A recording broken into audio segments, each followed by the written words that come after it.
네, 만나서 반갑습니다. 우리 새로운 선생님들과 또 새로운 친구들과 함께 반갑게 인사했으면 좋겠습니다. 새해 복 많이 받으세요.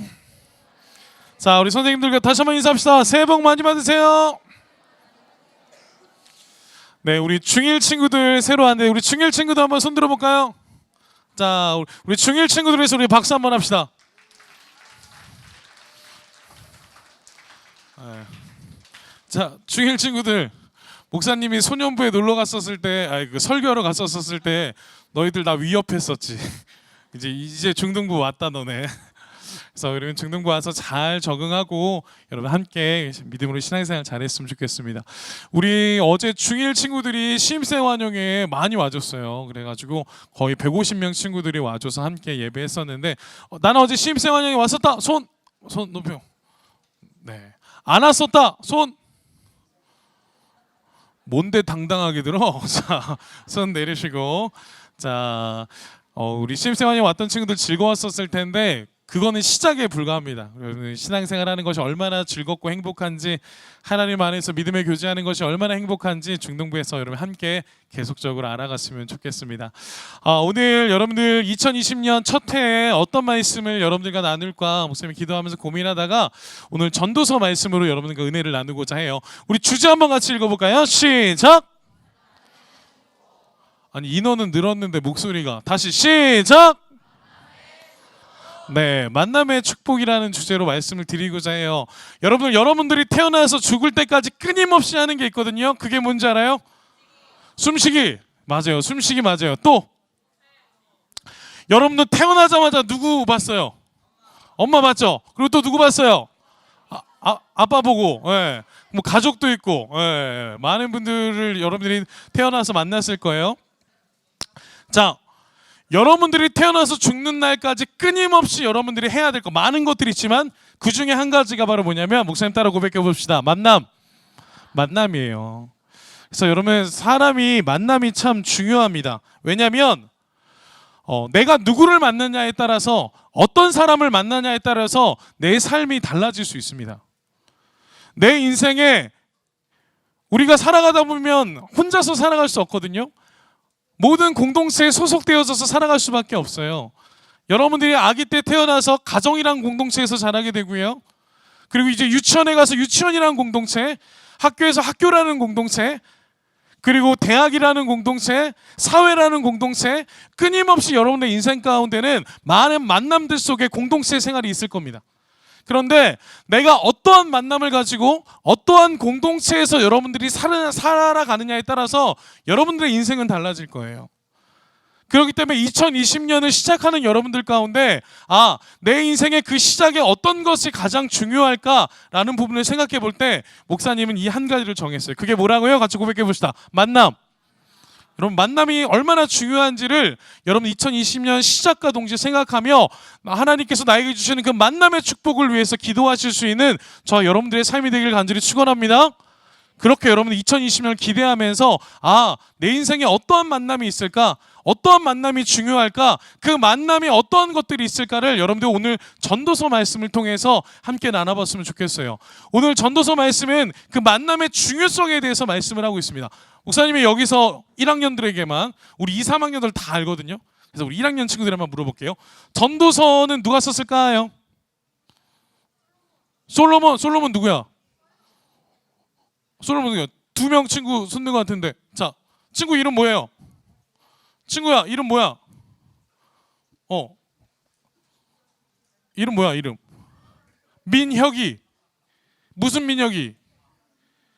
김민혁, 이민혁. 그리고 뒤에 친구. 채은이. 무슨 채은이? 이채은. 이민혁, 이채은. 목사님 외웠다. 좋아, 안 좋아? 안 좋은 것 같은데? 우리 민혁이랑 채은이 목사님 이름 외울게요. 자, 맞아요. 누가 지었다고요? 누가 썼다고요? 솔로몬이 썼어요. 이 솔로몬은 어떤 사람입니까? 다윗의 아들로서 이스라엘이 가장 부유할 때, 가장 부강할 때, 가장 많은 민족의 대표들이 됐었을 때 이 땅의 통치권을 가지고 있었어요. 그 가장 부유했을 때가 바로 이 솔로몬 시대예요. 가장 부유했을 때거든요. 근데 그 솔로몬이 전도서를 통해서 얼마나 공동체 안에서 만남이 중요한지에 대해서 오늘 말씀을 시작합니다. 오늘 7절 말씀을 한번 같이 볼게요. 자, 우리 7절 말씀 함께 봅시다. 자, 틀어주세요. 우리 7절 말씀을 한번 읽어볼게요. 시작. 내가 또다시 해 아래서 헛된 것을 보았도다. 자, 시작을 갑자기 공동체에서 얘기하는데 헛된 것을 보았다. 8절에도 보니까 헛된 것에 대해서 7절과 8절에서 계속 반복해서 말씀을 하고 있어요. 이 헛된 것에 대한 부분에서 우리가 공동체를 풀어가기 위해서 오늘 이 단어가 굉장히 중요하거든요. 그 솔로몬이요, 계속 전도서를 통해서 계속 반복적으로 말하는 게 있는데 그게 뭐냐면 헛되다라는 표현이에요. 전도서 1장 2절에서 3절까지 보면 전도자가 이르되 헛되고 헛되고 헛되고 헛되니 모든 것이 헛되도다. 해 아래서 수고하는 모든 수고가 사람에게 무엇이 유익한가 라면서 이 전도서를 시작을 해요. 근데 여러분들 그 솔로몬을 알다시피 모든 그 왕들 중에 가장 부유했고 돈이 많았고 권력과 명예와 자기가 가지고 싶은 건 다 가질 수 있었던 사람이에요. 재산도 가장 많았고요. 그리고 땅도 가장 많았고요. 그래서 자기가 하고 싶은 건 모든 것을 할 수 있었던 사람, 그 사람이 바로 솔로몬이었는데 솔로몬이 전도서를 통해서 뭐라 그래요? 헛되고 헛되고 헛되고 헛되니 모든 것이 헛되도다라고 이야기해요. 목사님이 이게 조금 더 여러분들 마음 가운데 와닿게 하기 위해서 전도서 1장 2절 3절 말씀을 전도서 1장 2절 3절 현대인 성경으로 한번 바꿔봤거든요. 한번 다음 틀어줘 보시겠어요? 자, 밑에 보면 현대인 성경으로 우리 한번 읽어볼게요. 시작. 전도자는 말한다. 모든 것이 헛되고 무가치하며 의미가 없으니 아무것도 소중한 것이 없구나. 사람이 평생 동안 수고하여 얻는 것이 무엇인가. 모든 것을 가졌던 솔로몬이 모든 것을 가지고 나서 고백하는 건 무엇이냐면 다 무가치하다. 내가 다 가져봤는데 의미가 없다. 그리고 내가 많은 것을 얻기 위해서 노력을 해봤는데 참 의미가 없다. 목사님 이 이야기 들으면 좀 약올라요. 자기는 다 가져봤으니까. 자기는 다 가져봤으니까 그럴 수 있는데 약오르긴 해요. 근데 다시 한번 생각해 보니까 많은 것을 가지기 위해서 부단히 노력하며 그것을 향해서 달려가 봤는데 그 인생의 마지막에 가보니까 후회가 된다는 거예요. 그래서 이 솔로몬의 고백을 통해서 우리가 후회되지 않는 삶을 살아갈 수 있도록 권면해주는 말씀이기 때문에 우리에게 또 은혜가 되는 말씀이기도 해요. 그래서 솔로몬은 모든 것을 내가 가져왔지만 헛되다라는 표현을 오늘 7절을 통해서 이야기를 해보는데 오늘 8절 말씀에 보면 어떠한 상황이 헛되다라고 또 이야기를 하냐면 8절 말씀을 목사님이 또 현대인 성경으로 한번 바꿔봤습니다. 우리 현대인 성경으로 8절 말씀 또 한번 보여주세요. 우리 8절 말씀 읽어봅시다. 시작. 어떤 사람은 아들이나 형제도 없이 혼자 살면서 억척스럽게 일하며 자기 부를 만족하게 여기지 않는다. 그는 즐거움도 마다하고 누구를 위해서 그처럼 열심히 일하는가? 이것도 다 헛된 것이며 불행한 일이다. 여기서 정확한 해석을 하면요, 지금 어떠한 사람이 아들이나 형제도 없이 억척스럽게 일하고 많은 부를 쌓는데도 만족하지 않고 즐거움도 많아하고 일하는 것만 집중을 하는 거예요. 그런데 정확한 해석으로 따지면 아들과 형제가 있어요. 아들과 형제가 있는데 아들과 형제를 버려가면서까지 일에만 집중을 하는 거예요. 아들과 형제가 있음에도 불구하고 관심조차 가지지 않아요. 나의 목적과 나의 목표는 많은 부를 가지는 거기 때문에 모든 것을 팽겨쳐 놓고 그 만남의 축복들과 그 만남의 공동체들을 다 제외해 놓고 나는 성공을 위해서 달려가는 거예요. 오늘 정확한 해석은 그것을 이야기합니다. 내 인생을 위해서 열심히 달려가 보는데 그것이 솔로몬이 얘기하는 것은 결국 다 허무하다라는 거예요. 그것이 헛되다라는 거예요. 그러면 무엇을 위해서 이렇게까지 열심히 하는가? 그것이 전도서 4장 4절 말씀에 보면 이렇게 나와 있습니다. 우리 4장 4절 말씀도 현대인 성경으로 한번 읽어볼까요? 있습니다. 시작. 나는 또 사람들이 열심히 일하여 성공하고자 하는 동기가 자기 이웃에 대한 시기 때문인 것을 알았다. 이건 역시 헛되고 바람을 잡으려는 것과 같은 것이다. 성공하고자 하는 동기가 무엇 때문이래요? 예, 이웃에 대한 시기 때문이래요. 즉 뭐냐면 남이 나보다 더 가지는 것을 인정할 수 없는 거예요. 얘 나보다 좋은 신발 신었네. 얘 나보다 좋은 차 타네. 얘 나보다 좋은 핸드폰 가지고 있네.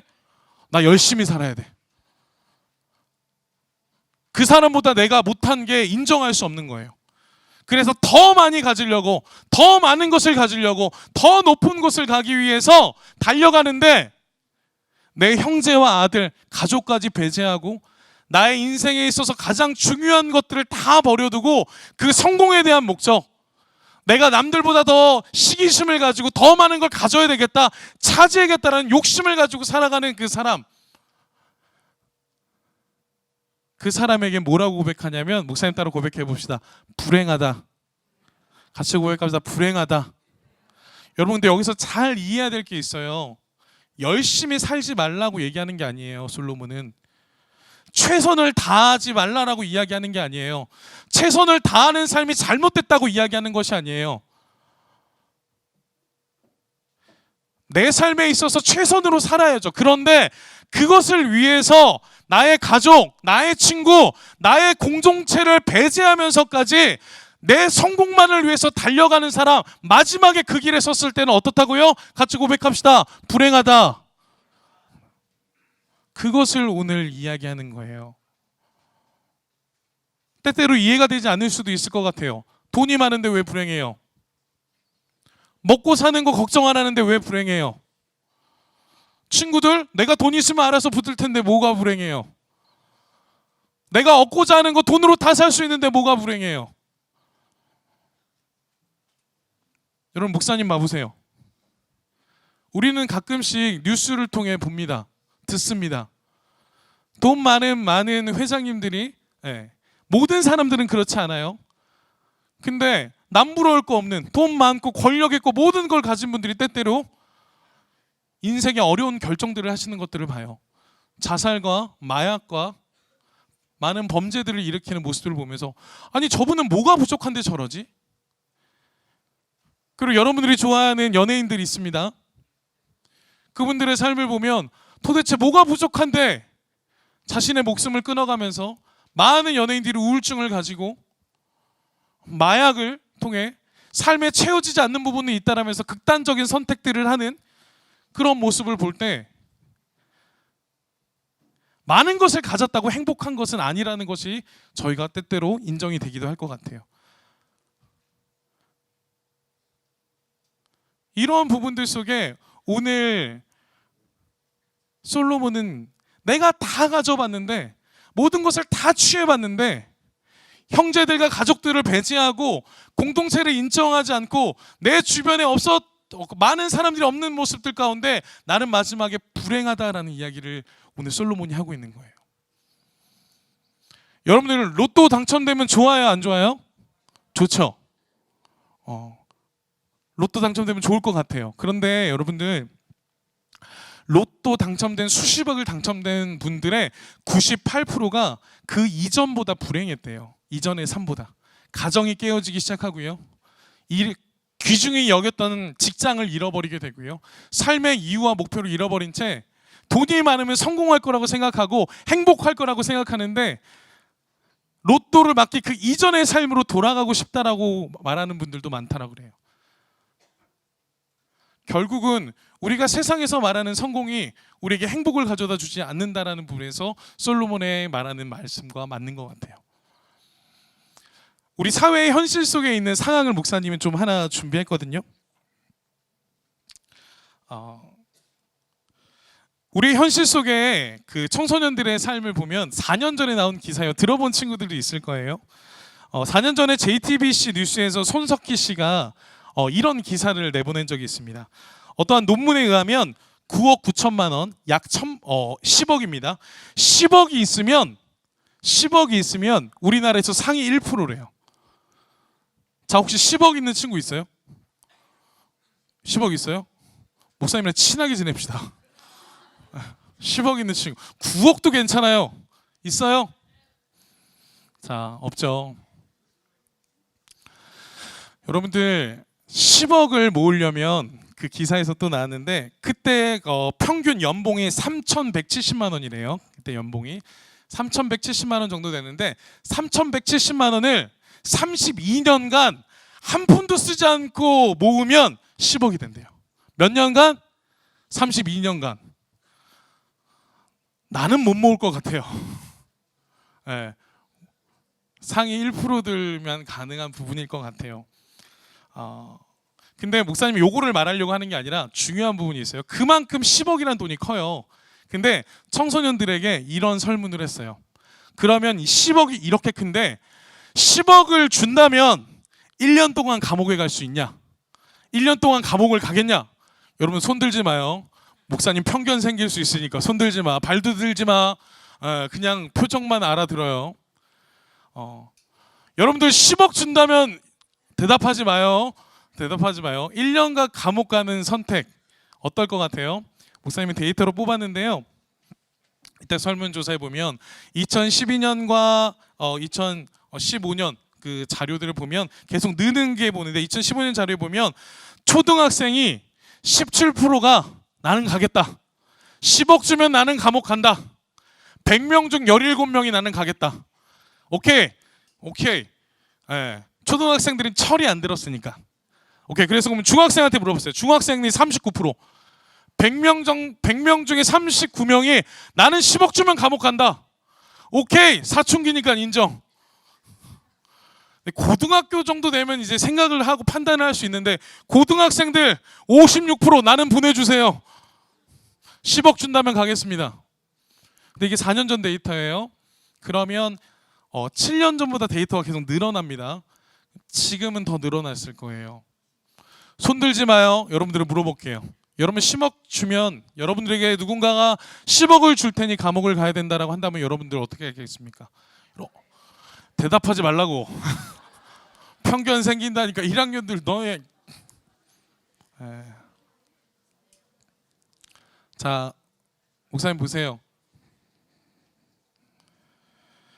돈을 위해서라면 자신의 모든 것, 인생, 가치, 신념, 도덕, 그리고 자신이 누리고 있는 가정, 친구, 사회 모든 것을 포기하고 돈에 목적을 두고 살아가는 사람, 이런 사람을 자기밖에 모르고 혼자만의 자신의 성공을 위해서 달려가는 사람, 이 사람을 박윤선 박사님, 이 신학자가 뭐라고 표현하냐면 극단적 개인주의자다라고 표현을 했어요. 뭐라고요? 극단적 개인주의자. 자신의 성공을 위해서 극단적인 선택을 할 수 있는 사람. 여러분 감옥 가면 안 돼요. 감옥 가는 거 우리가 하나님 앞에 죄를 짓는 것도 있지만 사회 안에서 죄를 지어서 범죄자로 인정받는 자리, 그 자리가 감옥이에요. 우리가 10억을 통해서 감옥을 간다는 건 여러분의 인생을 버리는 겁니다. 여러분 감옥 가고 싶어서 성공하고 싶은 사람들이 있어요? 여러분들 잘 생각하세요. 믿음의 눈으로 들어서 보세요. 하나님께서 그걸 원하시는 건지 하나님의 백성들의 입장에서 보셔야 돼요. 여러분들의 삶을 통해서 만약 여러분들이 감옥을 갔다 남에게 어려움을 줬다라는 거예요. 남에게 힘듦을 줬다라는 거예요. 사회에서 격리가 될 만큼 악한 사람이란 이야기예요. 그런데 성공을 위해서 내 자신과 가정과 친구와 모든 것을 포기하고 감옥을 갈 수 있다? 이게 극단적인 개인주의자의 모습 중에 한 부분이지 않을까 싶어요. 그리고 슬픈 내용의 기사 하나 또 여러분들에게 말씀드릴게요. 네, 다음 2017년에 한 대한민국을 떠들썩하게 했었던 뉴스가 있었죠. 5살 된 고준희 양이 실종 신고가 됐다. 근데 결론은 실종 신고가 아니라 부모님이, 아버지가 딸을 살해해서 군산에 있는 야산에 묻었던 끔찍한 사건이었습니다. 이것이 극단적인 개인주의의 현 모습 중에 하나인데요. 이 5살 된 아이가 부모님이 서로 자신들의 인생을 살겠다고, 새로운 사람과 살겠다라고 그 어린 딸을 미루다가 할머니가 키웠어요. 그러다가 그 아이가 실종돼서 할머니가 신고를 했어요. 근데 그 부모들이 이야기가 엄마한테 있는 줄 알았다, 아빠한테 있는 줄 알았다. 결국은 찾아보니까 아버지가 발로 밟고 매맞아 아이가 죽었습니다. 참 나쁜 부모 같아요. 근데 이 두 부모가 자신들의 삶만을 추구하기 위해서 그 아이에게 아픔을 줬죠. 상처를 줬죠. 그리고 죽게 했습니다. 극단적인 개인주의자의 현 모습인 것 같아요. 근데 목사님이 연초에 왜 이렇게 끔찍한 이야기를 여러분들에게 하냐, 여러분들에게 자극을 주기 위해서 말씀하는 게 아니라 이런 자들이 감옥 가요. 20년 형고받고 감옥 갔어요. 여러분들의 인생을 혹여나, 여러분들은 그렇지 않겠지만 여러분들의 인생을 10억에 걸 여러분들의 인생 아닙니다. 여러분들의 인생은 하나님께서 여러분들에게 주신 귀한 생명의 사명인 줄을 여러분 믿으시기를 간절히 소원합니다. 아멘. 예수 그리스도가 여러분들을 왜 위해서 죽었습니까? 예수 그리스도가 여러분들을 위해서 십자가에 못 박혀 죽으신 그 생명이 10억보다 못해요? 죽을 수밖에 없는 여러분들을 대신해서 예수님께서 모든 피를 흘리시고 물을 흘리신 그 예수 그리스도의 사랑으로 살리신 여러분들의 생명이 10억보다 못해요? 그러지 않을 겁니다. 그렇기 때문에 그리스도인들의 인생이 얼마나 중요한지, 얼마나 값지게 살아야 되는지, 또 오늘 전도서를 통해서 우리에게 말하는 그 만남이 얼마나 중요한지에 대해서 오늘 본문은 계속적으로 말씀하고 있습니다. 여러분들에게 2020년 첫 시작을 시작하는 여러분에게 믿음으로 권면하는 것은 여러분의 인생이 값진 것임을 믿으시는 저 여러분들 되기를 간절히 축원합니다. 아멘. 값지게 살아내셔야 돼요. 여러분들의 인생은 이제 여러분들 게 아니에요. 같이 고백합시다. 하나님 거다. 하나님의 것인 하나님의 인생을 여러분들이 살아가셔야 하는 것이 바로 그리스도인들의 삶입니다. 근데 우리는 세상에 있는 질서와 세상에 있는 모습들 속에 세상에 있는 방법들에 빠져서 여러분들의 삶을 소비해버린다면, 여러분들의 삶을 버려버린다라고 한다면 그 예수 그리스도의 희생, 예수 그리스도의 그 십자가의 은혜, 그거 어찌합니까?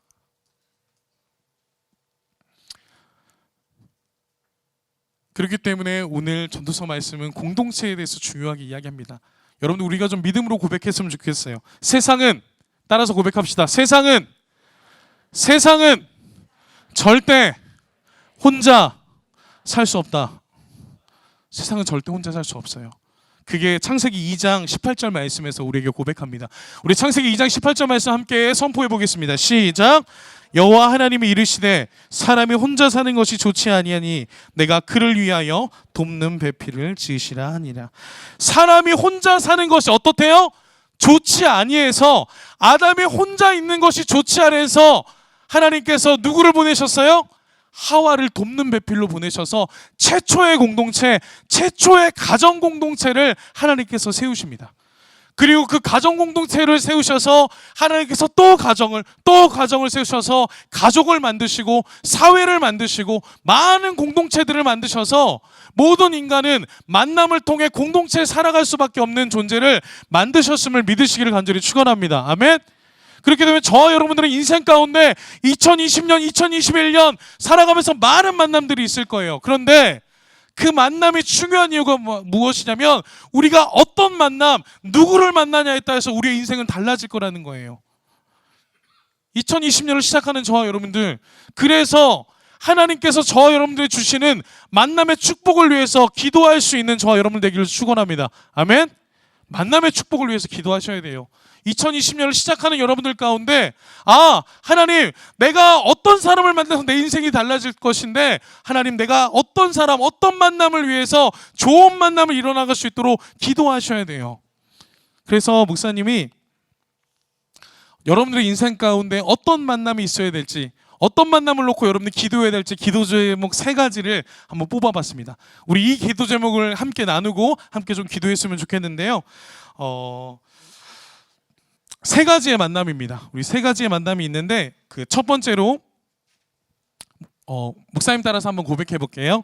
세상에서의, 큰 소리로 고백합시다. 세상에서의 만남의 축복.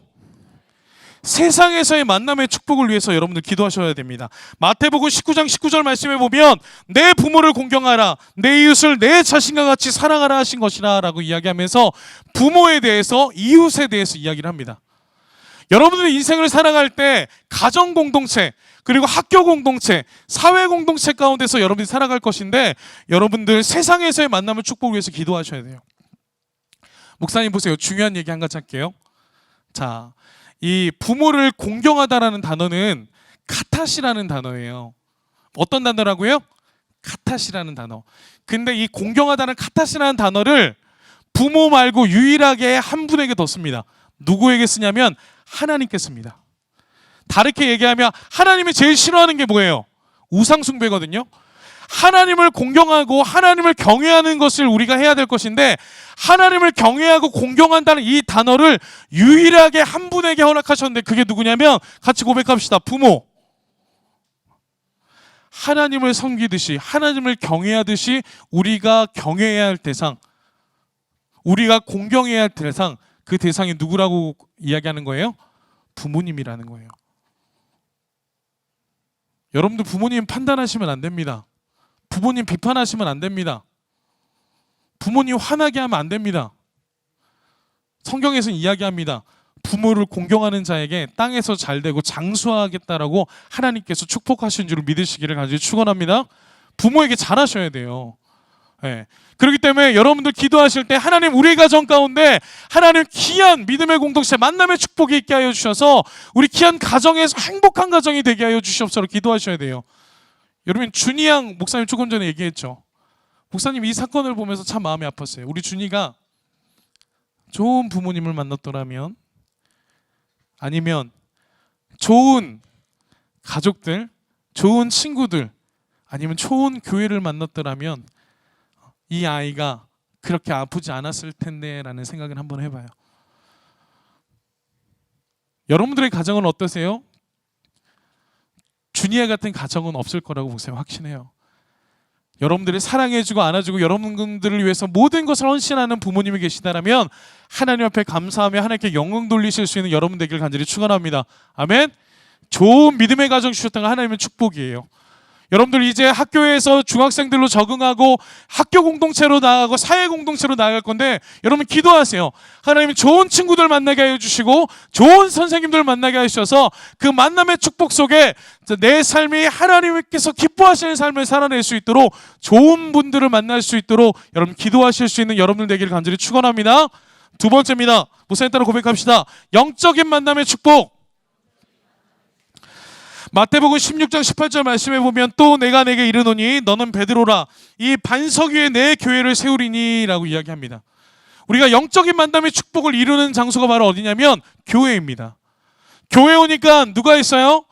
자, 같이 따라합시다. 선생님, 그리고 동역자. 주변에 보면 우리 선생님들과 동역자들이 있어요. 여러분들 이 만남의 축복이 있기를 간절히 소원합니다. 아멘. 좋은 다 좋으세요. 우리 중등부 선생님 다 좋으세요. 좋은 선생님들만 목사님 뽑아왔어요. 그리고 주변에 있는 친구들 한번 돌아보세요. 마음에 들어요? 안 들어요? 옆 사람도 그렇게 생각할 거야. 근데 여러분들 하나님께서 맺어주신 믿음의 공동체입니다. 그래서 여러분들 계속 기도하시면서 이 아름다운 믿음의 공동체 가운데서 교회 안에서 함께 신앙생활하는 축복이 여러분의 삶 가운데 넘치기를 간절히 축원합니다.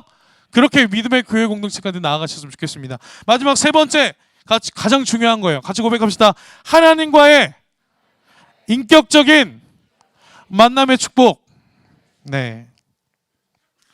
잠언 8장 19절에 보면 나를 사랑하는 자들이 나의 사랑을 입으며 나를 간절히 찾는 자가 나를 만날 것이라. 하나님께서 저와 여러분들을 택하셔서 하나님의 자녀로 세워주신 줄 믿습니다. 아멘. 우리가 그 가운데 하나님을 만나셨다라면 우리의 삶 속에 인격적으로 하나님과 더욱더 깊은 교제를 여러분들 하셔야 돼요. 혹여나 교회에 와 있지만, 앉아 있지만 나는 여전히 하나님이 믿어지지 않고 구원의 확신이 없다. 여러분 2020년 기도하십시오.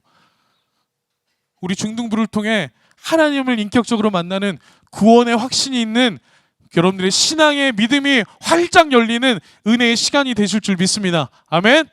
그렇게 하나님을 인격적으로 만나는 시간들 되셨으면 좋겠어요. 나는 부끄러운데 모태신앙인데 나는 하나님 만난 게 부끄러워서 말도 못하겠다. 목사님 이야기하겠습니다. 중1 겨울 수련회 때 목사님 하나님 인격적으로 처음 만났습니다. 목사님 모태신앙입니다.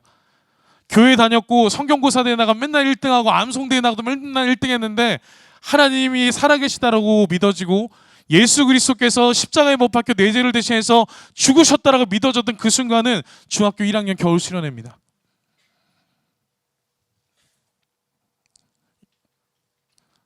이렇게 낮은 자도 하나님께서 들어 쓰셔서 목사까지 세우시더라고요. 여러분들 중학생 시절은 여러분 믿음을 확증하는 기간이에요. 내 안에 있는 믿음이 하나님이 진짜 있는지 내 믿음으로 확증하는 시간들이니까 하나님과의 인격적인 만남의 축복이 여러분의 삶 가운데 가득 넘치시기를 간절히 축원합니다. 마지막으로 한 말씀만 하고 말씀 마치겠습니다. 오늘 9절부터 12절까지 말씀하면 딱 두 가지로 요약돼요. 두 사람이 한 사람보다 낫다. 그것은 바로 이 두 사람이라는 것은 숫자적인 의미가 아니라 공동체를 이야기해요. 그리고 마지막 절에 보면 삼겹줄은 끊어지지 않는다라고 얘기해요. 이 3이라는 숫자는 유대인의 숫자로 뜻하면 완전하다라는 거예요. 즉 하나님께서 세우시는, 하나님께서 인도하시는 공동체는 완전하다라는 겁니다. 여러분들, 우리 그 인도하시는 하나님을 바라보면서 하나님을 만드시는 공동체 가운데, 하나님을 세우시는 그 공동체 가운데 만남의 축복이 우리의 삶 가운데 가득 넘치시는 2020년이 되기를 간절히 축원합니다. 아멘. 그렇게 여러분 결단하며 나갔으면 좋겠습니다.